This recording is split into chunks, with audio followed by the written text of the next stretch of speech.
disappearance, torture, killings, and mutilation of bodies of the Kenyan children. The President would win us by withdrawing the finance bill, but continued to implement its draconian provisions. He deceitfully dissolved his cabinet on grounds of incompetence, only to reappoint the same crooks. He completely refused to listen to the issues raised by Kenyans, and instead he raided the opposition to appoint cabinet secretaries in a bid to weaken oversight against his government and to gain cosmetic stability, to consider the next general election and to ignore this and the next generation. No Gen Zs were nominated in this cabinet, no gender rule considered, thereby discriminating on women. Persons with disabilities were not considered. The only disabilities which were considered were mental disabilities, which were considered in the current cabinet.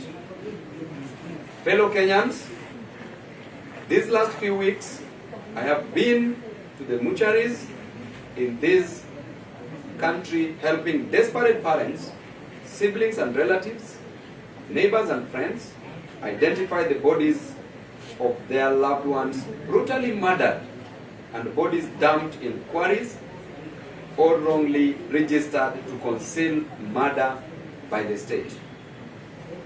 I have stood by parents and communities burying young Kenyans killed by President Ruto and his rogue policemen, following insane commands of people we put in office to secure our lives.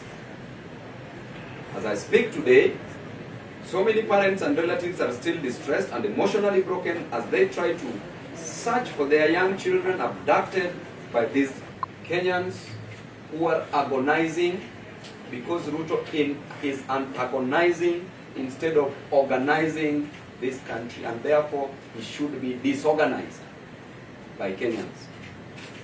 So on matters ODM, those who accepted these positions, Gen Zs cannot come out to fight for you, and then you behave like hyenas.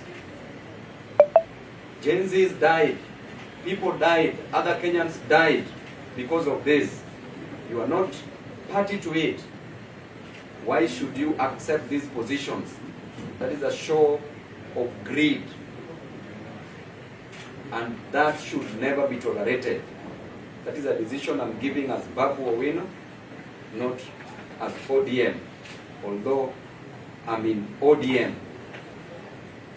Now they are saying, the Gen Z are saying, it's high time Babu Owino to exit ODM. What do you think? The Gen Zs are saying that, we Gen Zs have said that. They are saying, approaching you as the new opposition.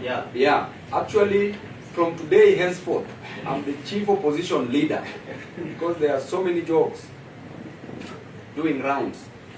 There are so many people who are in the opposition who are now in bed with the government. My interest is to fight for Kenyans. It pains me to see a person who was a fellow member of parliament joining government. And it pains me to look back in Soweto slums, Kibra slums, to look back in central region, Nyanza coast and everywhere else, to see that child who has been sent away because he lacked only 5,000 to pay for their schooling in a secondary school. Sent because of 5,000. I'm so pained to see that child who's stuck in hospital cannot be treated because they lack money. Even money for x-ray, that is around only 2,500. If you can't afford it, then you can't even be x-rayed.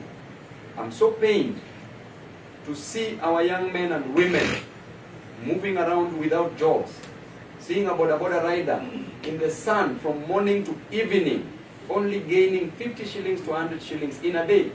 Seeing a mama mboga, selling omena, only to get 50 Kenya shillings. 50. to 100. How will this parent collect this money to reach 300,000 Kenya shillings that Ruto wants in a university? So pained to see our children, our students who finished high school, are waiting to join university, cannot join because they can't afford it. Some people are dropping out because they can't afford it. Yet, we are encouraging patrimonialism, we are encouraging corruption, we are encouraging favoritism, we are encouraging mediocrity, we are encouraging kakistocracy. What are we doing as a nation? Mr. President, you fight on grounds that you are selling eggs